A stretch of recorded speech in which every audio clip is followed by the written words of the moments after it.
유서희 선생님은 지금 이제 가을날 가을 석 달 동안 내내 이제 히카시를 만나는 강의를 했었고요. 이번에는 11월 이제 겨울 초일에는 120년 건너 서울 만나다 이걸 주제로 강의를 하게 됩니다. 어떤 내용일까 저도 궁금한데요. 그동안에 석 달 동안 했던 거하고는 좀 다른 장르거든요. 그래서 궁금하고 기대도 되고 그렇습니다. 유서희 선생님을 앞으로 모시겠습니다. 큰 박수 부탁드리겠습니다.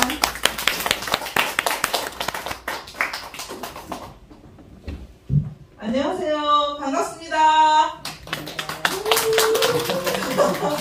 네, 선생님 안녕하세요. 한 분 한 분 아는 분들이고 귀한 시간, 정말 우리 시간은 금이라고 했는데 이렇게 황금 같은 토요일날 여러분들 함께 해주셔서 너무 감사드립니다. 그리고 제가 지난달에 강의했을 때 이어서 쭉 와주셨던 분들도 모습을 보여주시니 또 더욱 감사드립니다. 오늘은 혹시 여러분들 김소월 시인의 진달래꽃 아시죠? 네. 진달래꽃 혹시 모르시는 분 계시나요? 아시는 분? 다 아시죠? 저요. 네. 외우시는 분? 저요. 어머, 외우세요? 혹시 또 계실 것 같은데 가물가물한데 혹시 직접 하면은 다 모를 것 같아서 지금 그러시는 거죠? 맞아요. 네, 맞습니다. 저도 그 같은 동감이에요. 근데 제가 차에 오면서 과연 나는 알고 있나 해서 외워보기는 했었습니다.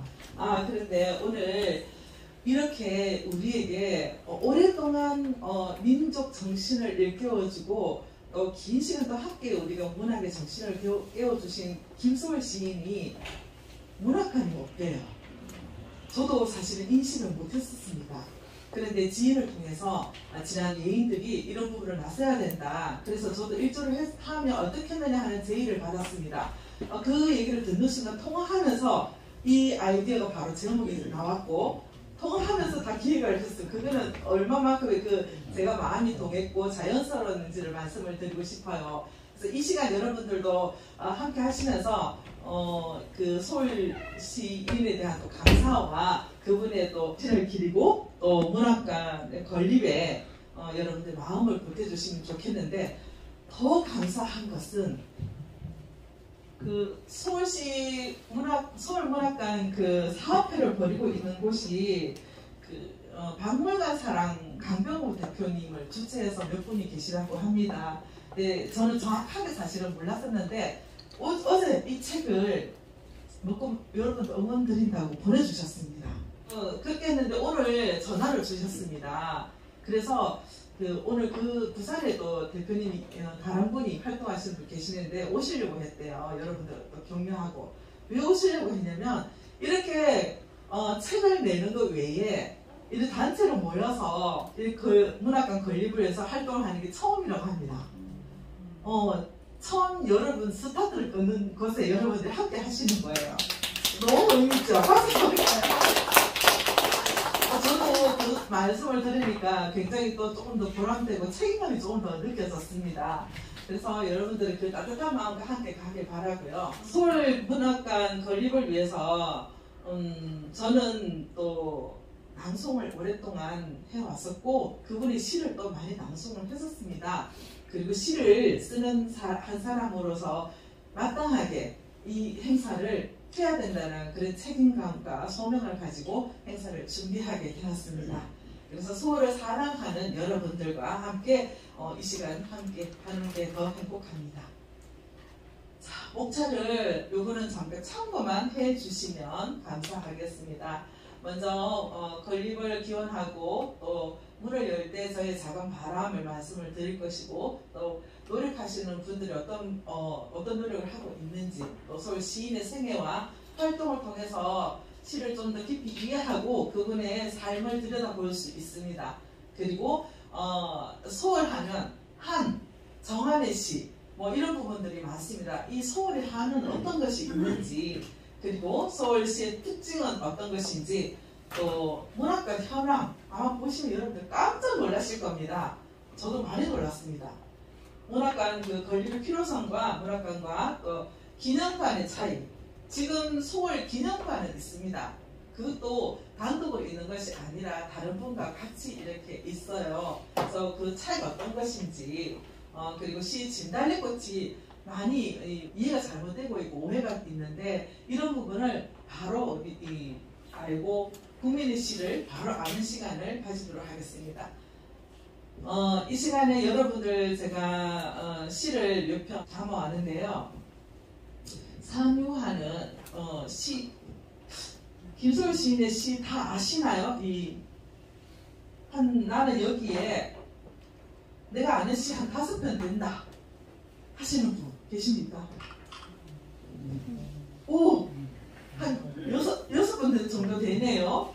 어떤 시를 알고 계십니까? 저보고 읽으라는 하지 마세요. 네.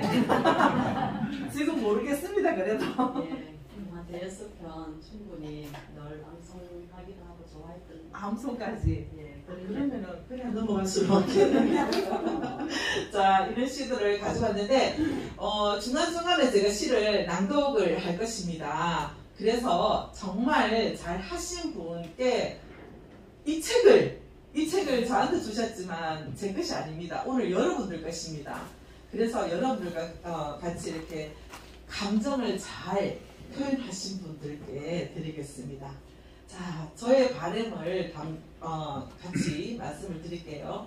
서울의 시인의 그 생애와 활동을 통해서 전해지는 감동으로 원래 우리가 낭독하면 기교를 먼저 생각을 하지 않습니까? 그런데 저는 가장 자연스러운 것이 가장 뛰어난 예술이라 생각을 합니다. 잘 한다는 것에는 가장 중요한 것은 감동이 들어가야 되겠죠. 감정이, 그리고 다른 기교를 보지 않겠습니다. 여러분들 낭독하실 때 얼마나 여러분들의 감정이 잘 들어가 있고 잘 표현하는지, 열정적으로 표현하는지를 보겠습니다. 그리고 서울 시인의 작품의 중요성을 인식하고 서울 문학관 건립을 위한 기원의 마음을 함께 모으기를 희망합니다. 그리고 시 읽기를 생활화하여서 이 시간 통해서 여러분들이 외국으로 돌아가셔서도 생활 속에서 시를 가까이 하셔서 건강한 마음을 유지하고 정서적 평안으로 생기 있는 삶을 영위하시기를 기원하는 마음을 담았습니다. 자, 저는 어떤 말이래요? 글꽃소리 연구소가 뭐예요? 글꽃소리가 뭐예요? 하는 질문을 종종 듣는데요. 처음으로 제가 좀 부끄러운데 계속 제 양력 속에도 술렁술렁 넘어갔었는데 조금 말씀을 드릴 필요가 있겠다 싶어서 말씀드리겠습니다. 글꽃은 뭘까요? 글꽃은 문학입니다. 네, 글꽃 소리는 당연히 낭송이겠죠. 그래서 저는 문학과 시를 낭송을 통해서 1999년부터 낭송가로 활동하고 또 문학도 그때 수필가로 등단을 했었습니다. 그 시는 2017년도에 등단을 했었습니다. 그래서 조금 더 입체적이고 또 문학의 발전을 위해서 어떤 부분을 제가 조금 더 일조할 수 있을까, 이런 부분을 연구하고, 지금은 우리나라 그 글자가 자음과 모음에서 모음이 어떤 위치에 따라서 소리가 더 울림이 나고 어떤 글자와 만났을 때 어떤 발음이 조금 더 느낌 있게 나는지, 이런 부분을 입체 시랑송을 연구하고 있습니다. 자, 조금 전에 나왔던 이 진달래꽃 시집인 시화집이라고 해야 되겠죠. 그래서 처음에는 간략하게 넣었었는데 이 책을 받고 또 이분들의 마음을 통화를 하고 나니까 조금 더 간절한 마음이 생겼고 이분들을 좀 소개를 해드려야겠다 하는 생각이 들었습니다. 그래서 서울문학관 건립을 위해서 뛰는 사람들 했는데 우리가 김소월을 하면 민족 시인이라고 많이 생각하죠. 이분이, 그런데 정말 가장 중요한 것은 문학관이 없다는 것입니다. 수년 전에 이런 지자체에서 서울문학관 건립을 시도를 했었는데 가장 걸림돌이 북한에서 돌아가셨다는 것. 이 부분이 지금도 그 건립을 맡고 있는 가장 큰 벽이라고 생각합니다. 그런데 지금 이 부분 이분 출신이라는 것도 그렇고 뒤에 가면은 이분의 가족들을 만나보는 시간이 있는데 너무나 안타까웠습니다. 자, 진달래꽃 이 시는 조금 전에 말씀드렸듯이 박물관 사랑을 대표하고 있는 강병우 대표와 그리고 또 여기서 글자가 좀 바뀌었네. 부자경님과 그 관장님이세요. 또 오랫동안 또 번역을 많이 하셨고 소월시에 대해서도 많이 또 책을 편집을 했기 때문에 이분과 같이 힘을 합쳐서 또 활동을 하고 계신다고 합니다. 두 번째는 이 책을 만드신 인쇄소하고 출판사하고는 다르죠. 그래서 인쇄소 대표님이신 것 같아요. 근데 자료를 찾아보니까 없는데 일단 출처만 도사삼촌이라는 애칭만 이제 찾았는데요.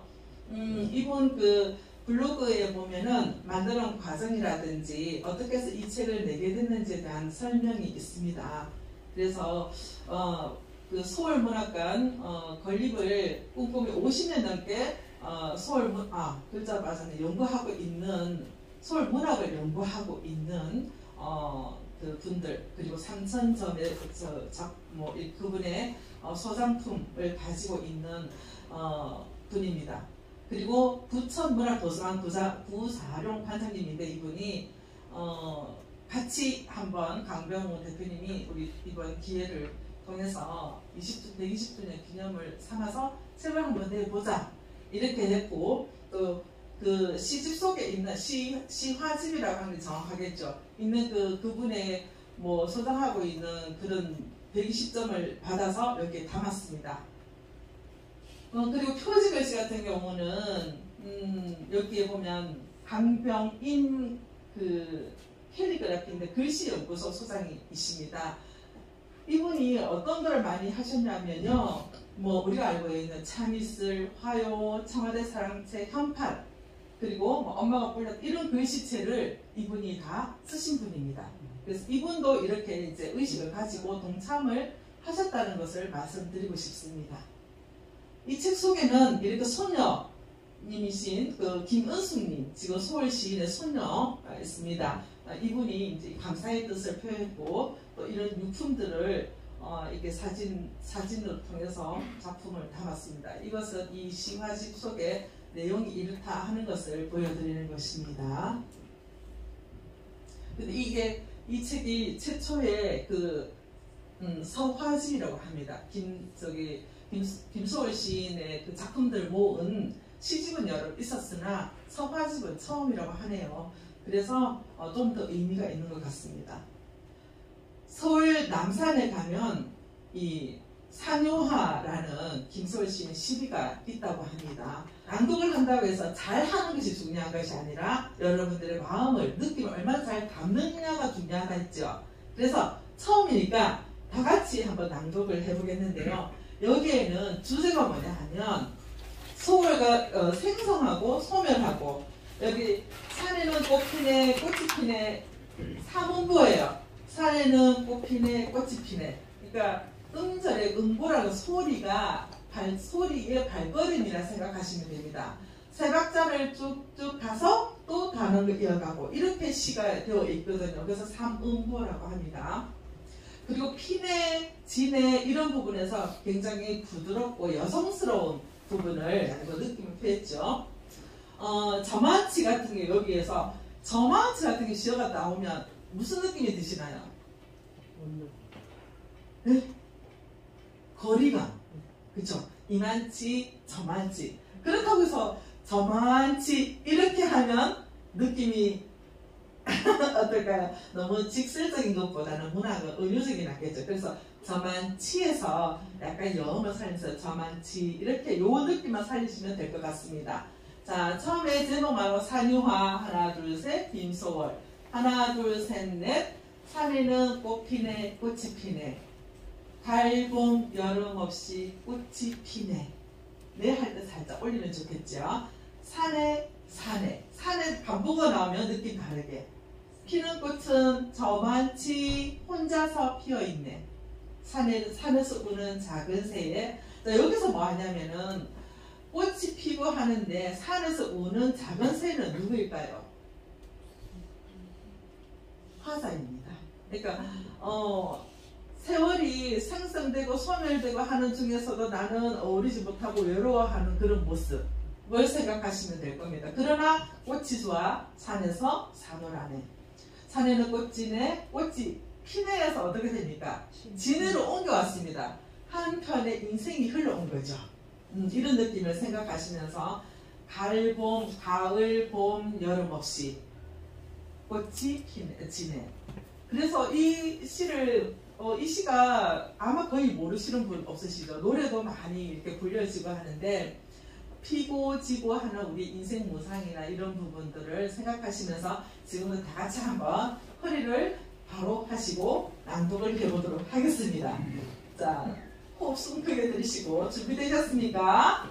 자, 시작. 산유화 하나 둘 셋. 김소월 하나 둘 셋 넷.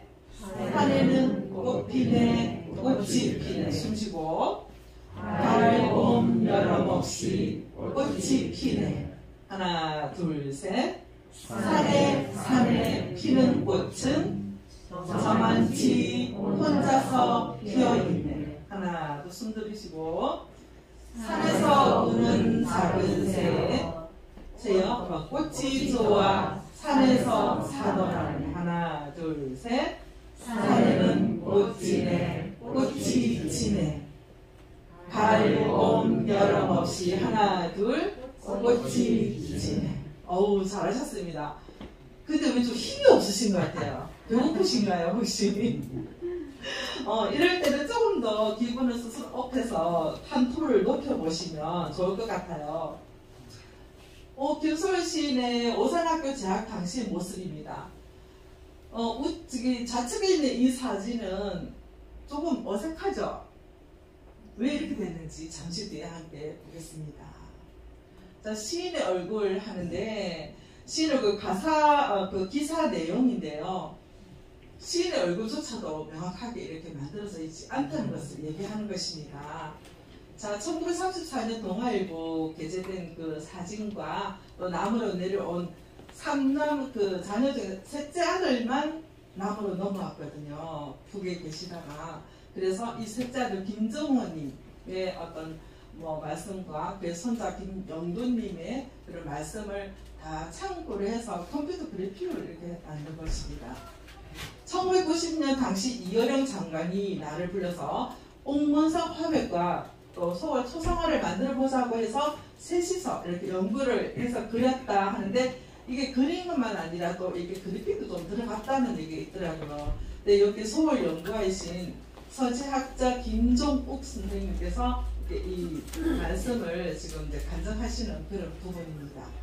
그래서 이것은 우리가 어떤 것을 하냐면 좀 전에 말씀드렸다시피 이렇게 우리에게 많은 영향을 끼친 분인데 이런 모습조차도 아직 명확하게 지금 정비 비디오에 있지 않다는 부분을 말씀드리고 싶습니다. 시인의 가족은 처음에는 장녀 김구생과 또 삼남 세 번째 아들 김정호님을 모두 제외하고는 다 북한에 있는데 이 두 사람이 남으로 너희들 말도 가라 이렇게 해서 넘어오다가 이 김구생 따님은 돌아가셨습니다. 그리고 아들인 김정호님 삼남의 아들만 이렇게 넘어왔는데 처음에 넘어오면 북한에서 넘어오면 어떻게 되겠어요? 간첩으로 오해받겠죠. 그래서 간첩으로 또 오해받기도 하고 그러다가 군대에 또 재입대를 하고 또 여러 가지 우여곡절 끝에 청와대에서 근무도 한 적이 있다고 합니다. 그런데 이렇게 좀 살려고 하는데 이 부인이 너무나 병을 앓아서 또 그만두고 병간호를 하느라 재산도 다 탕진을 하고 이렇게 굉장히 힘들게 삶을 이렇게 살았다고 해요. 그리고 그 한국인의 영원한 애송시 진달래꽃의 무대인 북한에 지금 북한 영변에는 아이러니하게도 핵시설이 들어있다고 합니다. 자리 잡고 있다고 해요. 이렇게 우리가 영혼을 살리면 진달래꽃이 피어있는 곳에 핵시설이 자리 잡고 있다니 그 또한 또 아이러니하다는 생각이 들고 안타깝습니다.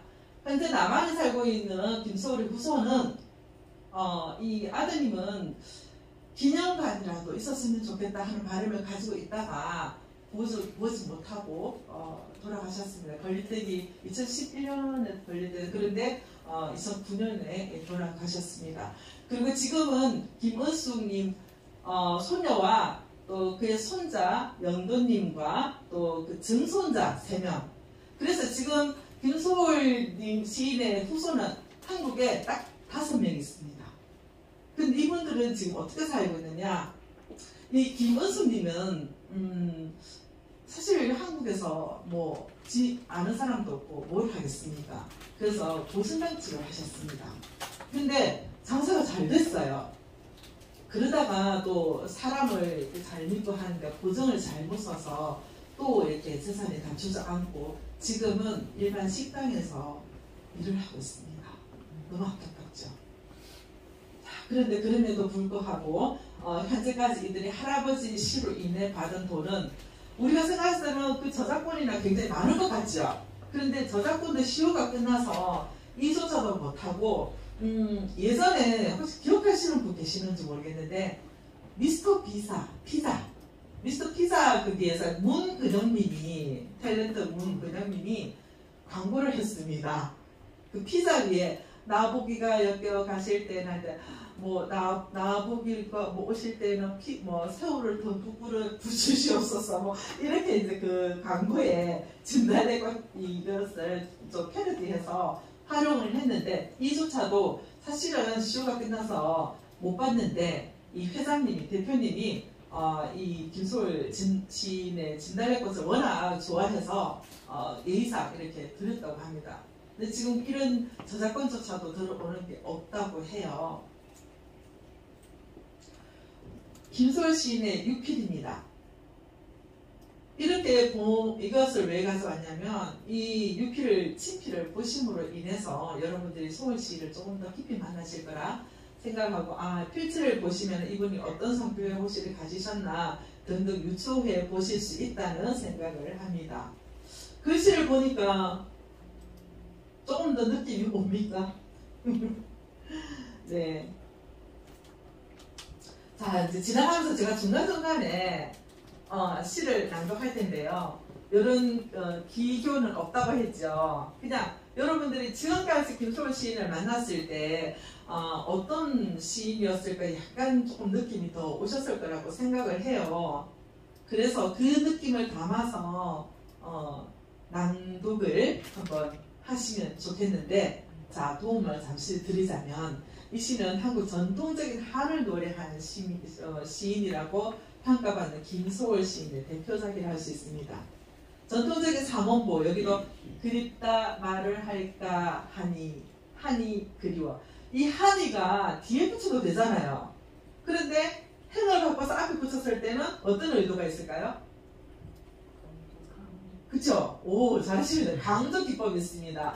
그래서 그립다 말을 할까 하니 그리워 이렇게 돼야 되겠죠. 뒤에 가면 하니 그리워 이게 아니고 하니 그리워 이렇게 하시면 되겠습니다. 그리고 아까 말씀드린 삼음보시고요.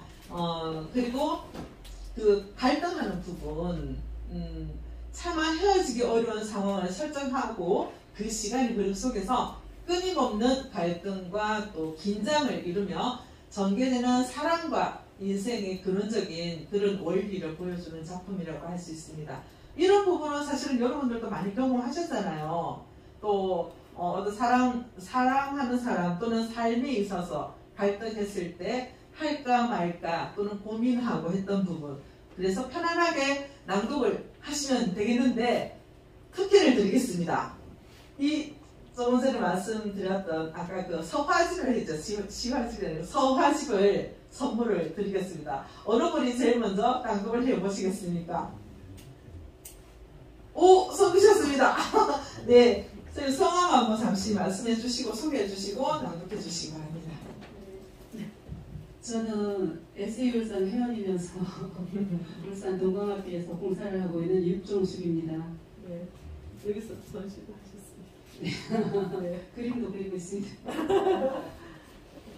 가는 길, 김소월. 그립다 말을 할까 하니 그리워. 그냥 갈까 그래도 다시 더하는 저 산에도 가마귀 들의 가마귀 서산에는 해진다고 지적입니다. 앞강물 뒷강물 흐르는 물은 어서 따라오라고 따라가자. 흘러도 연달아 흐릅디다. 오, 너무 잘하셨습니다. 크게 박수를 보내주세요. 오, 이 친구 너무 좋았습니다. 네. 선생님 낭송을 좀 해보셨습니다. 해보셨어요? 아니, 국어 교육을 잘 받았어요. 아, 역시 그러시군요. 글도 쓰시고 그림도 그리시고 네, 다재다능하십니다. 그리고 느낌을 굉장히 잘 살리신 것 같아요. 아까 어서 따라오라고 따라가자고 보통 보면 어서 따라오라고 따라가자고 이렇게 바로 이어서 많이 하시거든요. 그런데 감정이입을 정말 잘 하신 것 같습니다. 감사합니다. 자, 시인의 생애 활동을 한번 보겠습니다. 자, 잠시만요.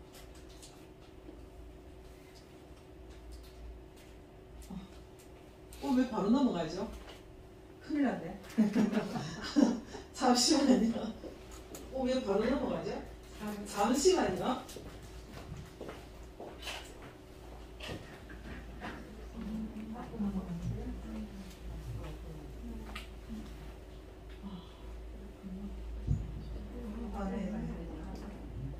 제가 더 넣은 게 있는데 뭘 넣냐면 이거 사고입니다. 죄송합니다. 제가 한 번 더 확인을 했어야 되는데 오기 전에 이분들 전화 와가지고 다시 이거를 넣고 색을 넣고 하는 이제 시간이 막 급해서 오다 보니까 이거 확인을 못했네요. 아이고 죄송합니다.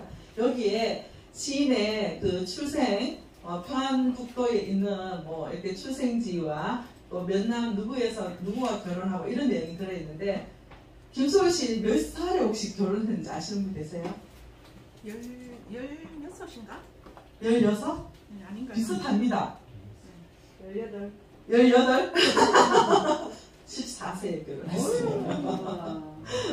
14세에 오산 그 중학교 다닐 때에 여기에도 나오지만 아버지에 대한 그런 아버지가 일본 군인들에게 갔다 오다가 길에서 만나서 폭행을 당합니다.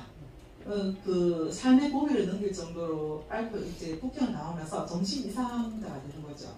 그러면서 이 소월 시인이 어렸을 때 소월은 굉장히 똑똑했어요. 천재 시인이거든요. 그런데 아이들이 뭘 잘하면 좀 적이 많지 않습니까? 그래서 놀림을 많이 당했어요. 아버지가 말을 잘 못하고 정신 이상자 이걸 빌미로 삼아서 소월을 너무 많이 괴롭힌 거예요. 그래서 소월은 굉장히 정신적으로 좀 뭐랄까요, 의기소침하고 또 소심하고 이런 성격을 가지게 됩니다. 그런데 이 부인하고 부인이 3살 많아요. 지금 우리가 임꺽정 글을 쓰신 아까 홍명희님 그분이 딸이 홍단씨라고 결혼을 하는데요. 이제 3살이 많습니다. 근데 사실 소월은 굉장히 삶이 좀 힘들었어요. 그 할아버지의 재촉에 의해서 할아버지가 또 홍명희 집안과 거기를 부유했거든요. 그러니까 그 집안을 일으키기 위해서 강제적으로 결혼을 합니다. 그러다 보니까 할아버지는 광산읍에 손을 댑니다. 그런데 그때 그 광동 대지진이 일어나면서 또 문을 닫게 되고 집안이 또 이렇게 주저앉습니다. 굉장히 좀 기구하죠. 어머니가 또 소월 시인의 결혼 기대와 할아버지의 강압적인 어떤 그런 성장 배경에서 굉장히 뭐랄까요, 내성적으로 바뀝니다. 그리고 한을 점점점 가지게 되죠. 그러다가 관절염을 많이 앓아요. 소월 시인이 어떻게 혹시 돌아가셨는지 아십니까? 자살하셨으니까. 자살하셨다고요. 선생님 어떻게 혹시 아시는 데까지 봤었죠?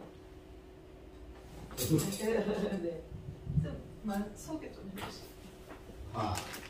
저는 울산에서 언론에 근무 오랫동안 했던 장승입니다. 제가 소월 잘 아는 거는 제가 군대 생활할 때 김서울 고향이 아주 가까운 백년도였어요. 아하. 그 백년도도 연변하고 가까워서 진달래가 아주 많이 핍니다. 그래서 거기 가는 사람들은 다 서울시를 뭐 이렇게 배우게 되고 또 서울에 대한 연구를 많이 하게 됐죠. 그리고 제가 서울에 대한 또 연구를 한 것은 제 양반이 동아일보 네. 기자 출신이고 네, 맞습니다. 또 연변에서 저 동아일보 그 지사를 운영했습니다. 그런데 이 어른이 그 문학의 어떤 영감을 얻은 것은 어릴 때 숙모님이 아주 뛰어난 숙모님이 있었어요. 네. 그 숙모님이 이야기를 해주고 이렇게 어릴 때 들으면 잘 알죠, 그죠? 네. 그렇게 돼가지고 이 문학의 영감을 얻게 됩니다. 그런데 이제 이 양반이 뭐 동아일보 지사도 하고 이렇게 했는데 집이 저 이야기하시다시피 계속 뭐 어려움을 당하고 아버지도 그 이제 밤에 이제 어디 갔다 오다가 거기가 이날 또 경찰인데 외계인에게 두드려 맞아가지고 그래 반지 없어요. 그래서 그 외에도 뭐 일이 참 제대로 되는 그게 없었어요. 그래서 확실하지는 않지만 아마 동아일보 그렇게 나왔습니다. 이 어른이 스스로 목숨을 끊었다 이래서 저는 그렇게 알고 있습니다. 네, 감사합니다. 박수 한번 해주시겠습니다. 네. 서울 시인의 그 시심은 말씀하셨듯이 그 숙모의 영향이 굉장히 컸습니다. 근데 어머니는 이제 서울에 대한 어떤 그런 부분이 많았는데 늘 가까이에서 그 숙모님 얘기를 들려주시고 이렇게 해서 그런 시심이 많이 자랐는데 제가 조사한 바에 여러 설이 있더라고요. 지금 자살했다 뭐 등등이 있는데 여러 군데 찾아봤을 때는 어떤 데 자살했다는 경우가 많고, 근데 왜 했느냐, 뭐, 이제, 그, 아편을 해서 그렇다. 근데 왜 아편을 했을까 등등을 찾아봤을 때 이제 관절염을 심하게 앓았습니다. 근데 술을 많이 드셨어요.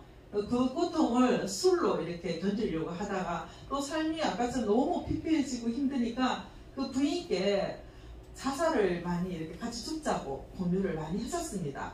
그러다가 나중에 이제 어느 날 크리스마스 이브 날, 아침에 보니까 옆에는 아편이 이렇게 입에서 나와 있고 뭐 등등 봐서 자살했다 설도 있고 있는데 제가 이렇게 봤을 때는 어쨌든 그 술을 못 견뎌서 그 고통을 아편으로 견디려고 이렇게 또 많이 자주 먹었대요. 그러다 보니 이제 이렇게 돌아가셨다 이런 설도 있었습니다. 근데 이제 정확하게 이런 그런 부분은 북한에서도 돌아가셨고 이러다 보니까 이런 부분을 정확하게 유추하기가 좀 힘든 점도 있다고 합니다. 조금 더 보충 설명을 드리자면 1922년 때 그 대제고등학교 가고 이분의 은사님 혹시 아세요? 이분의 은사님 여기 밑에 있습니다. 찾아보시면 빨리 찾아보시면 네, 김억 선생님이십니다. 김옥 선생님이 김소월 선생님이 소지를 알아보시고 추천을 해서 시인으로 이렇게 길을 안내를 해주셨습니다. 그리고 그 김동인 1924년에 보면 김동인, 이광수, 김옥 선생님 주연 우리가 잘 아는 분들이죠. 이런 분들과 다시 이제 동인에 참여합니다. 그리고 25년에 진달래꽃을 시집을 반영을 하는데 혹시 진달래꽃 몇 살 때 이 진달래꽃을 썼을까요? 25년에 시집을 발표를 했는데 만들었는데 몇 살 때?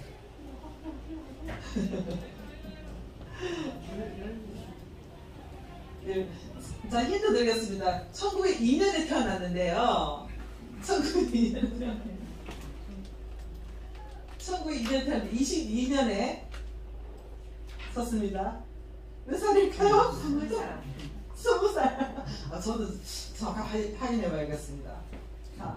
네. 20살 여성 걸로 제가 알고 있는데, 그때 당시 보통 윤도리 시인이나 우리가 보면은 그때 우리가 잘 알고 있는 기성작가 시인들을 보면은 청소년 시기의 시를 굉장히 시를 많이 작품을 쓰셨습니다. 그만큼 감성이 순수하고 또 이렇게 풍부했을 것이 않은 것을 이제 생각을 해봅니다. 자, 소월은 왜 한을 품게 된 어떤 부분? 자, 자, 아버지를 한번 보겠습니다. 아까 말씀드렸듯이 아버지는 아까 말씀드렸듯이 그 사랑의 여인을 기억나 제가 죄송합니다. 그 여인을 만나서 나무 밑에서 학교를 마치고 뭐 내가 이제 굉장히 사랑을 하고 이렇게 했는데 소월이가 이제 결혼을 하게 됐잖아요. 억지로. 그러면서 이 여인도 결혼을 하게 됩니다. 그런데 이 여인은 그 의처증 남편을 의처증이 가지고 있는 분이었어요. 그러다 보니까 늘 폭행을 당하고 해서 맞아서 죽었습니다. 너무 슬프죠? 소월의 심정이 어땠을까요? 너무나 사랑하고 아끼던 사람이었는데 잘 살아야 했는데 그러지 못했습니다. 그래서 그렇죠. 그렇습니다. 25면은 느낌표가 막 들어가 있죠. 군데군데 얼마나 비통하고 애통한지를 잘 기존의 그 여성스럽고 잔잔한 그런 여린 감성이 아니라 피를 통하는 그런 느낌을 받습니다. 자, 이 시 한번 낭독해 보실 분 계십니까? 남성분이 하시면 더 좋겠죠. 그러다 또 집에 가셔서 부부 삼아주는 거 아니에요. 누구 생각하면서 네, 지금 세 번째 됐네요. 쌤, 저기 목소리도 좋으시고 한데 낭독을 한번 해주시겠습니까? 책이 걸려있습니다. 책 잘 하시는 분 세 분을 이제 앞으로 선정해서 드리겠습니다. 반갑습니다. 이초입니다. 조원, 김소원. 산산이 부서진 이름이야. 허공 중에 헤어진 이름이야. 불러도 주인 없는 이름이야. 부르다가 내가 죽을 이름이야. 심중에 남아있는 말 한마디는 끝끝내 마저 하지 못하였구나. 사랑하던 그 사람이여. 사랑하던 그 사람이여. 붉은 애가 서산머리에 걸리었다. 사슴의 무리도 슬피 운다. 떨어져 나가 앉은 산 위에서 나는 그대의 이름을 부르노라. 서름에 겹도록 부르노라. 서름에 겹도록 부르노라. 부르는 소리는 비껴가지만 하늘과 땅 사이가 너무 넓구나. 선체로 이 자리에 돌이 되어도 내가 부르다가 내가 죽을 이름이여. 사랑하던 그 사람이여. 사랑하던 그 사람이여. 오, 박수 보내주세요. 감사합니다. 긴 시였는데 그래도 차분하게 잘 해주셨습니다. 되게 보면은 시가 좀 길면 막 빨리빨리 속도가 붙거든요. 후다닥 하시려고. 그런데 내공이 좀 있으십니다. 잘하셨습니다. 시어를 보면 허공 중에서 헤어졌는데 하늘과 땅 사이가 너무 멀구나. 저는 여기서 너무 좀 마음이 애잔했습니다. 따라가고 싶은데 나는 가지 못하고 하늘과 땅 거리가 너무 멀다는 그런 심정을 표현했고, 심중에 남아있는 말 한마디, 사랑한다는 그 말 한마디를 끝끝내 하지 못했던 그 마음, 그랬는데 그 사랑하는 여인의 죽음을 보고 돌아와서 얼마나 피를 토하면서 이렇게 애통해 했을까 하는 마음이 잘 드러나는 시입니다. 자, 소월 시인의 시는 보통 우리가 시로도 민요 그 기법으로 이렇게 정형시로서 자수율보다는 아까 우리 말씀드렸듯이 호흡율이 좀 더 이렇게 살아나는 그런 시입니다. 민요적인 그런 전통을 개성하고 발전시킨 독창적인 율격으로 평가되고 있습니다. 그리고 임을 그리워하는 여성 화자의 목소리를 통하여 향토 소재와 설화적 내용을 민요적 기법으로 표현함으로써 민족적 정감을 눈뜨게 합니다.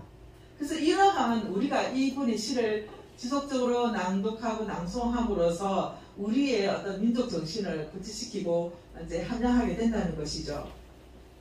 민요 시인으로 등단한 소월은 전통적인 한의 정서를 여성적 어조로서 민요적 율조와 또 민중적 정감을 표출하였다는 점에서 특히 이제 우리 이 분이 인정을 받고 있습니다. 그런데 그 소월이 활동하던 시기는 1920년대잖아요. 우리 일제강점기에 굉장히 그 무력의 탄압을 받던 그런 시기지 않습니까? 그런데 그런 한국 시간에 허무나 병, 눈물 이런 등의 그 이미지가 드리워져 있는데 진달래꽃은 그에 비해서 굉장히 한국 시단의 서구 사조가 무작위적으로 범람하던 그 바로 시점에 민요적 율격의 우리 민족 고유의 서정을 잘 담아내서 우리 민족의 그 탄압을 받던 우리 그 백성들, 국민들의 정신을 그래도 살아있게 했다 하는 그런 점을 많이 우리가 높이 사고 있습니다. 진달래꽃은 이별의 슬픔을 인내하면서 이미 떠나는 길에 진달래꽃을 이렇게 전통적으로 정한의 정수를 보여준다 하고 있는데 진달래꽃이 이별의 시라고 우리가 보통 많이 알고 있죠. 그죠? 그런데 제가 알기로는 그렇지 않다는 것을 많이 합니다. 그리고 좀 뒤에 가서 같이 함께 해볼게요. 단어와 단어를 묶고 행과 행을 그 고도를 긴장관계로 엮은 소월 시집은 한국의 전통적인 음수율과 죄송합니다. 좀 잘못됐습니다.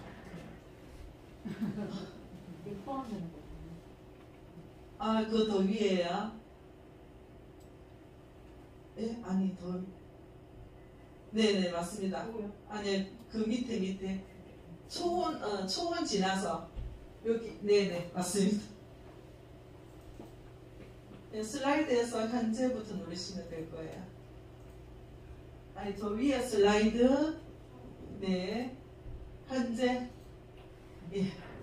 온구율을 밝히는데 가장 기묘한 운율학의 자료로서도 그 우리 민족의 정서를 또 이렇게 연구하고 하는데도 중요한 자료로 활용되고 있다 하는 점을 알려드리고 싶습니다. 자, 전국에 아까 살짝 보여주셨죠? 전국에 문학관이 몇 개가 있을까요? 대략 전국에 비슷합니다. 7, 80개? 그 시인의 문학관만 해도 많은데 물론 그 외에도 뭐 시조문학관 또 어린이 문학관 뭐 이런 것도 많이 있고 지금 현재 살아계시는 뭐 나태주 시인의 풀꽃 문학관, 김용택 시인의 뭐 김용택 문학관 이런 것도 있더라고요. 이것을 왜 말씀을 드리자면 자 전국에 이것도 왜 말을 안 듣지? 왜 이게 말을 안 듣죠? 이상한데? 얘가 처음 같다. 그 제가 안 건 게 아니고 아까 나왔지 않습니까? 그죠? 아까 빠져나와서 죄송하지만 이거 오늘 좀 뭐가 원활하지가 않네요. 죄송합니다. 잠시만요.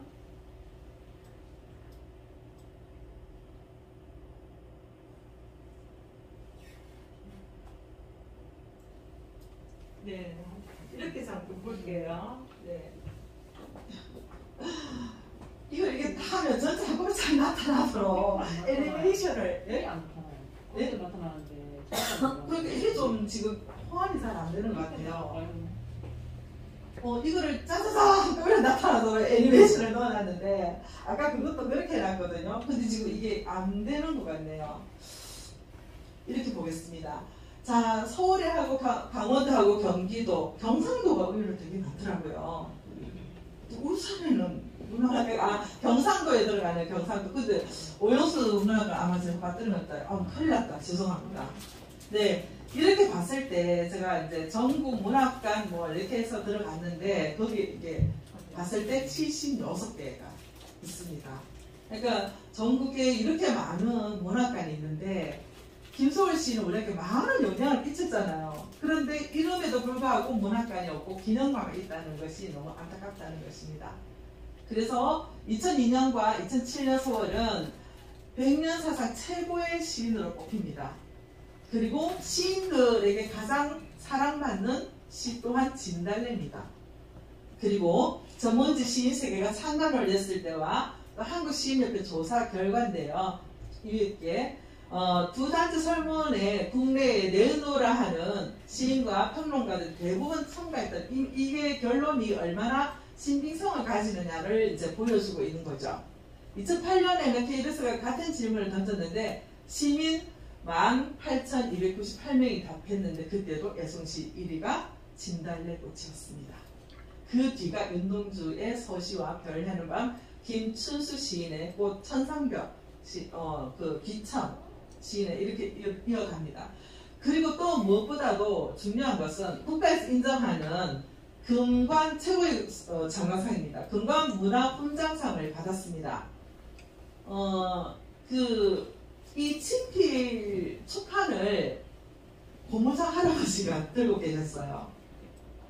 근데 이 손녀가 이제 그 육필 원고를 발견했는데 사본, 복사를 해서 식당에 걸어 놓고는 이렇게 합니다. 그런데 이분은 그나마 그 할아버지의 흔적을 그렇게라도 같이 이렇게 보고 싶었는데 그 다른 시인들이나 또 우리가 모르는 사람 봤으면 굉장히 초라했을 거다 하는 이분의 손녀분의 그 김원숙님의 나름의 이제 상처나 아픔 이런 것들을 볼 수가 있습니다.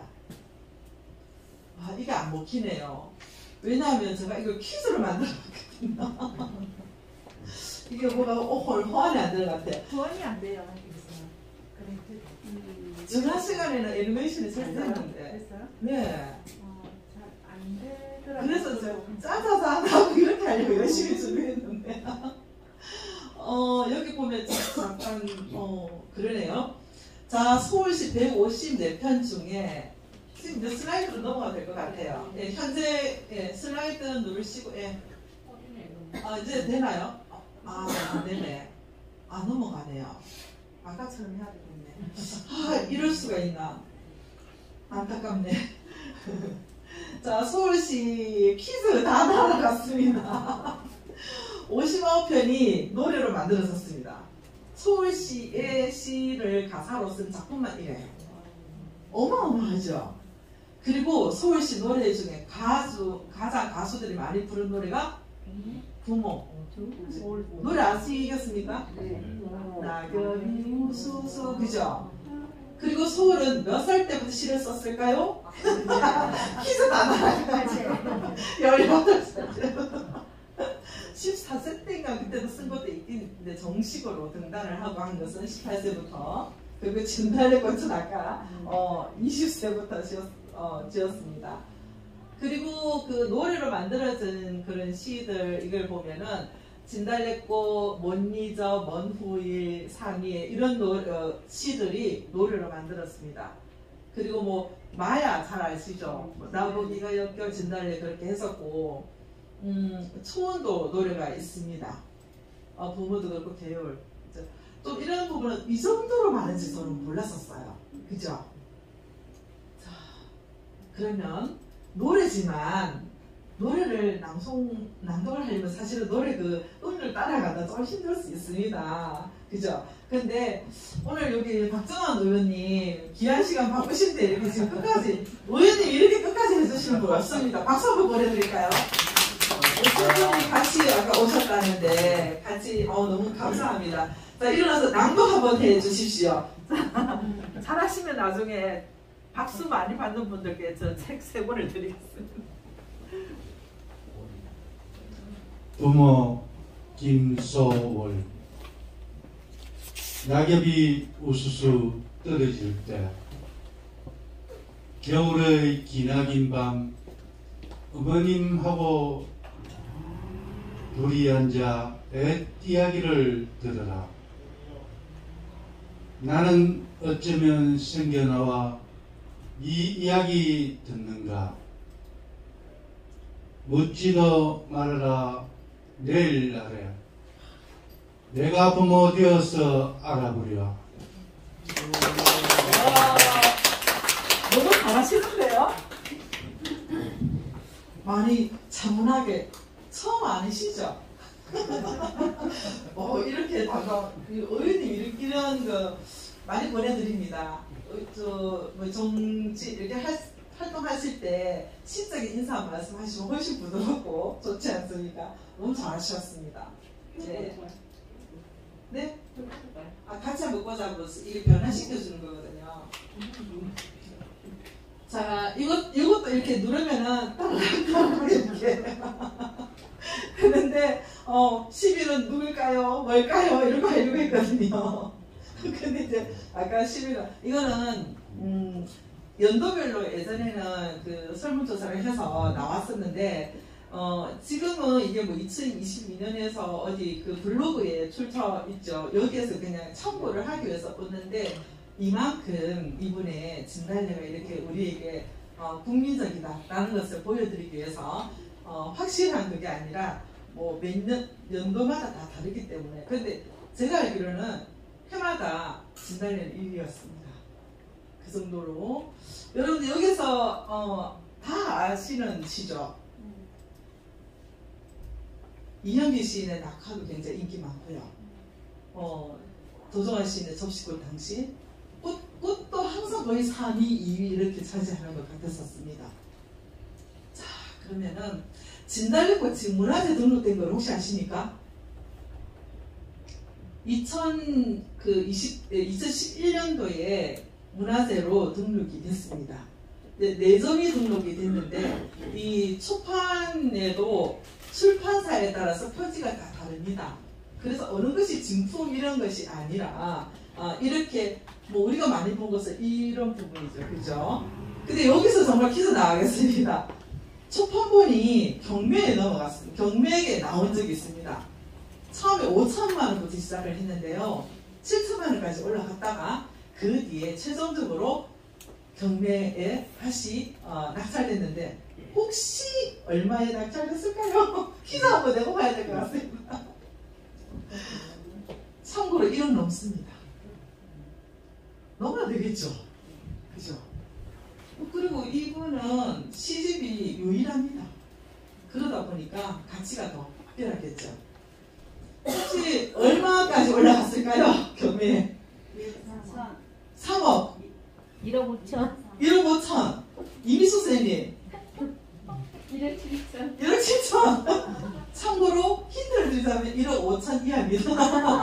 1억 4천 비슷하게 나왔습니다. 1억 4천 5백. 여기서 각자 경매하는 것 같은 기분이 듭니다. 1억 2,500 정도. 오, 1억 2,500. 오, 2,500과 4,500 사이가 얼마일까? 3억 1억 3,500이 낙찰 됐으니까. 저 이런 퀴즈 내는 참 좋아하는데 못해가지고 듣지면 죄송합니다. 네, 1억 3,500에 낙찰됐다고 합니다. 자, 김소리에 나온 게 유일한 시집 진달래꽃이 이렇게 표지가 많이 나와 있고요.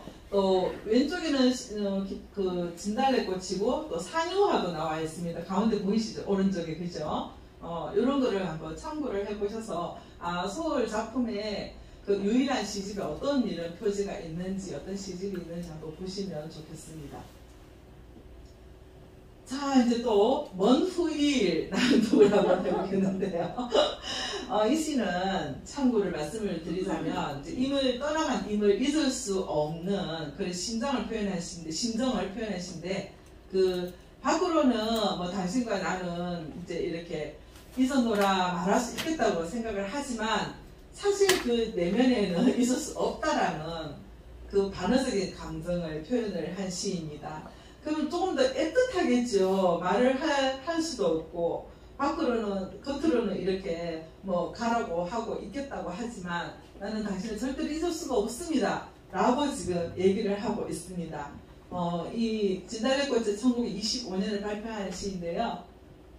자, 이 시를 이미수 선생님 이 선생님 안 할게요. 두곡이 왔으면 제가 소문을 듣기는 시를 잘 이렇게 낭송을 가끔씩 하신다고 소문이 들립니다. 사진 작가로도 활동하시는데 소개 잠깐 해주시고 낭독 한번 해주시기 바랍니다. 네, 저는 박윤동입니다. 평소에 문학에 관심이 있다기보다 책을 즐겨 읽다 보니까 네. 오늘 우리 윤서희 선생님께서 이런 좋은 자리를 마련하셨다고 제 집사람 얘기했어요. 네. 다른 아주 중요한 약속을 놓치고 강변에 살자 이런 이제 조사들이 생략이 된 거죠. 그러면은 이 생략됐을 때는 여음을 좀 끌어주는 거죠. 강변 살자 들에는 반짝이는 금모래빛 뒷문 밖에는 갈잎의 노래 엄마야 누나야 강변 살자 이렇게 시어 하나하나에 마음을 담아서 해보시면 좋을 것 같습니다. 강변에 살자 이런 이제 조사들이 생략이 된 거죠. 그러면은 이 생략됐을 때는 여음을 좀 끌어주는 거죠.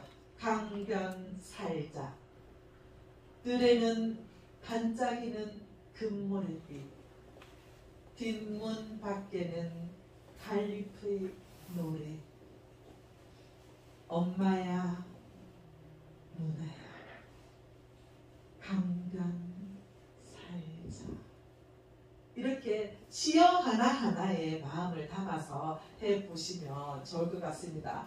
자, 짧게 하시는데 아까 옆에 의원님이십니까? 아니 소개 좀 한번 해주시고 나도 한번 부탁드릴게요. 반갑습니다. 저는 북구의회